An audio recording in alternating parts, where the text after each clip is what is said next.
Hello and welcome back to Views on the Road. I'm your host Steph, and today I'm going to show you how to make red beef tamales. We're projected to make 100 tamales, so if you plan on gifting tamales or you have a big family, this recipe is for you. But make sure to stay close by because you don't want to skip too much because you're going to miss out on all the tips that I have to share with you today. Absolutely delicious. Our masa is cooked to perfection. Our beef is nice and juicy. For this delicious recipe, you're going to need large pots, also known as tamaleras, 20 pounds of fresh corn masa, 20 pounds of chuck roll, 60 Guajillo chiles, 18 tablespoons of chicken bouillon, 4 garlic bulbs, 4 large onions, 3 pounds of lard, 200 corn husks, 20 cups of water. We're going to start by cutting our 20 pounds of chuck into smaller pieces, and it really doesn't matter how you cut it, just get them smaller so that they can fit into your big pot because we're going to cook this so tender that it's all just going to fall apart.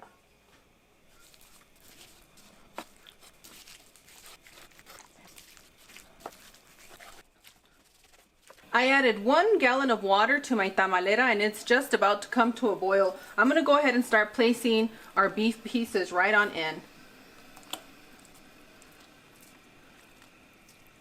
Be very careful with this part. I don't want it to splash on you. It's hot, so place it as close as you can and then drop it.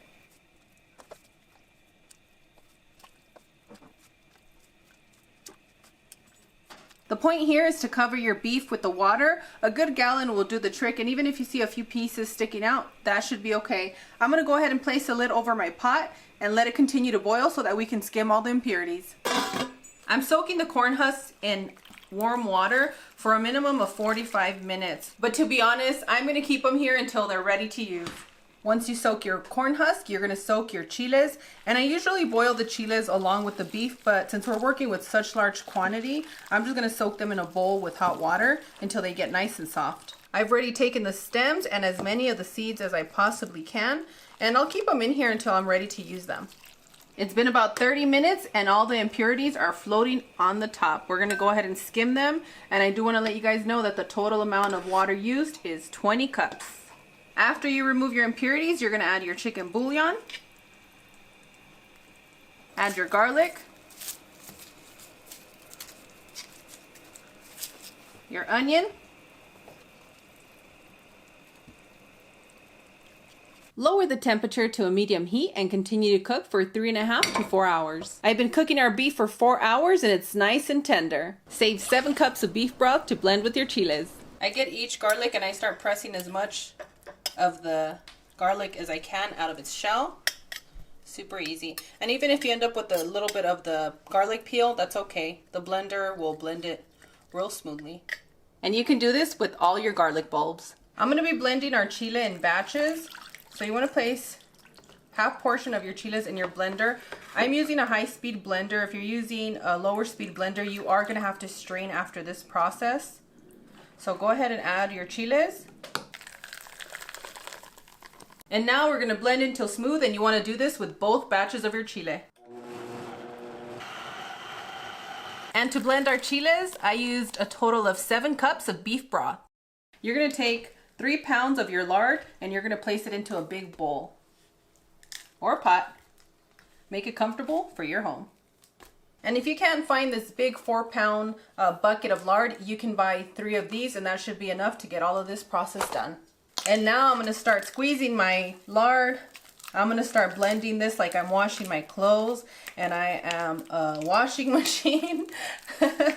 We are going to get this nice, silky, and smooth. And this mixing usually takes me 10 to 15 minutes. I've been doing this for a lot of years. And while I'm doing that, I'm going to think about my future generations and hope they watch this video and know how hard I work and how much I love them.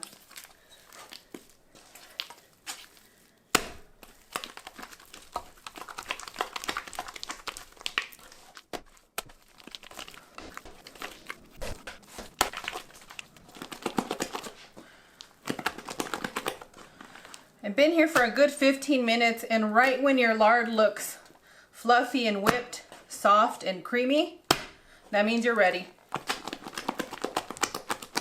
You hear that sound? We're ready to add our masa. And I know it seems like a tedious thing to do, but you want to make sure that you whip your lard beautifully creamy, shiny, silky smooth, because if you don't do it for that particular step, when it's time for you to add your masa, you're not going to get it to float until 30 minutes later. So make sure you cream up your lard really good, so it's an easier process for you when you're combining all your ingredients into your masa, and it's going to float beautifully within 15 minutes. I'm going to slowly start incorporating our masa and combining it into our lard. If you're using our recipe, when you go to your fresh masa factory, you're going to ask them for masa sin preparar, that is unprepared masa. But if you don't want to do all this work, you can ask for prepared masa, and then you can skip this step. We're going to be here for another 15-20 minutes.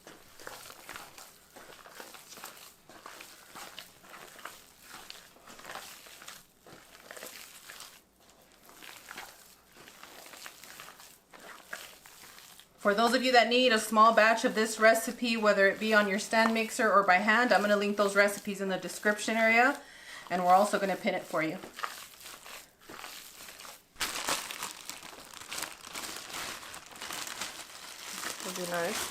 Toda. Estamos aquí. Esto es para una tortilla. Una tortillita. Qué rico. What are you doing way up there? I'm getting into this masa. I needed a step stool to really get into this big old pot and then, you know, get down. This is the proper way to get down.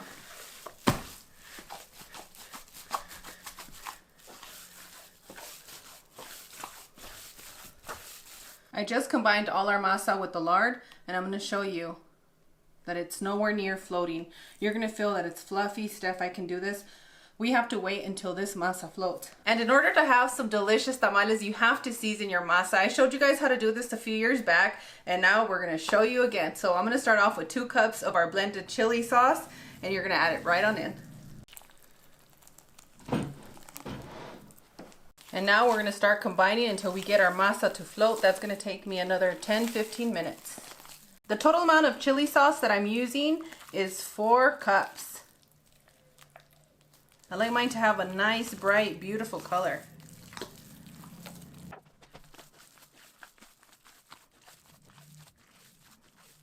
I don't mind doing this. I love doing this. And tamales, I love you. So delicious, and I wouldn't be standing here today if it wasn't for some tamales. I've been here a good 10-15 minutes mixing our masa, and as you can see, those are floating. Let me show you. I'm gonna show you a few pieces so that you can see that no matter where I grab from, our masa's floating. Those right there are gonna give you the best fluffy tamales you've ever had. Once you get your masa to float over water, you're going to taste your masa, or you can place a little bit on a pan, sear it a little bit, taste it. If you feel like you need a little bit more flavor, you can add more salt if you're using salt, or you can add a little bit more chicken bouillon. And by a little bit, it's going to be up to you on how salty or how flavorful you want your masa for your tamales.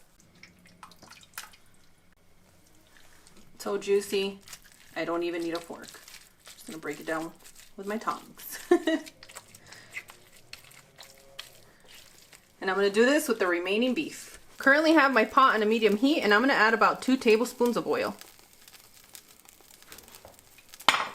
I'm going to allow that to heat up. And with the remaining sauce that we used for the masa, I'm going to go ahead and place it right on in. Give that a loving mix and continue to cook for another 4 to 5 minutes. I'm going to start off by adding 5 cups of beef broth and combine our ingredients. Next, we're going to add our beef. Once you add all your beef, you want to give that a good mix. So beautiful and delicious. This is one of my favorite beef combinations. When it's slow cooked for a long time, nice tender fall apart with this sauce, that makes my dreams come true.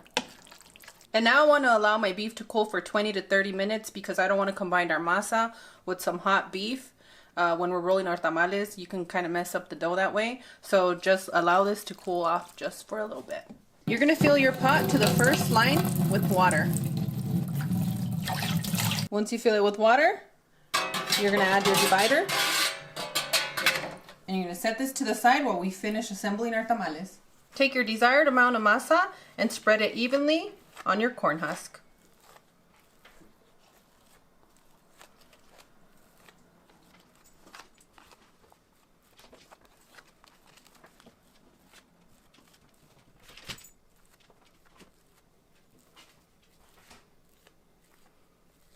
Take your beef and place it right in the center.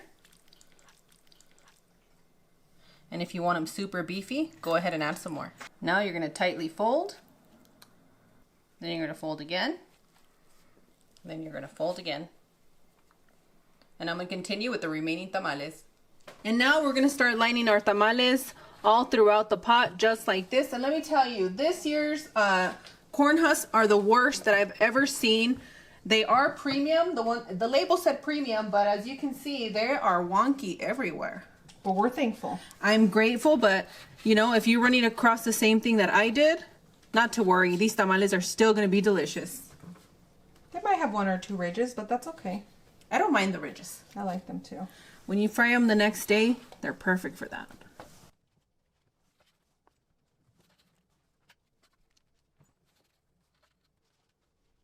And this is the one my 12-year-old made. How beautiful is this tamal? Wonderful. He did great. He did such a good job.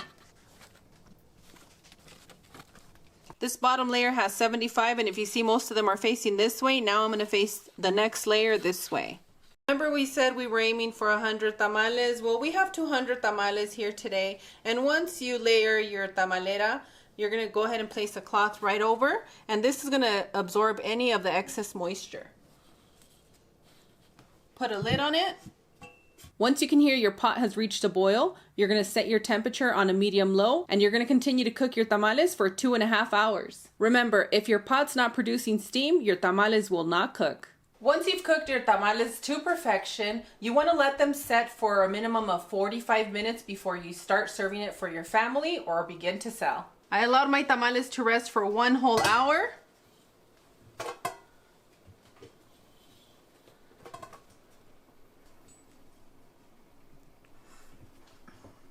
We have 200 tamales cooked to perfection, and now it's time for you to try them.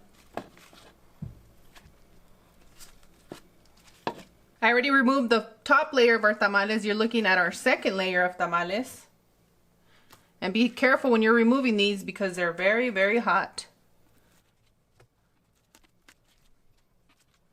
And this is our last layer of our tamales, the one that we first placed. And how many are you gonna have, amigos? How many tamales? ¿Quién quiere tamales? Tell me, I wanna give each and every one of you a tamal.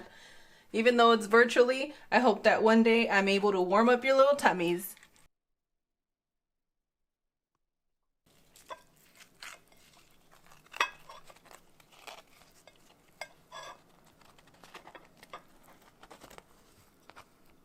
And some of you have already seen how I indulge with tamales. I just grab them with my hands. Perfectly cooked. I'm gonna need somebody very special to say ah. Absolutely delicious. Our masa is cooked to perfection. Our beef is nice and juicy. This tamal is tender. And I hope you guys enjoy my take on a family style feast. Now it's time to clean up. Oh my goodness. Wow. Qué rico. Okay. So soft. Every single one of these tamales, I'm sorry for talking with my mouth open, but every single one of these tamales is cooked to perfection. As always, Claude and I are wishing you the best. We absolutely adore you. It's our pleasure to share our family recipes with you. Thank you for being here with us and cooking for the past few years. We hope you're having a safe and beautiful holiday season. And on that one, we'll see you guys tomorrow. Bye. Adios.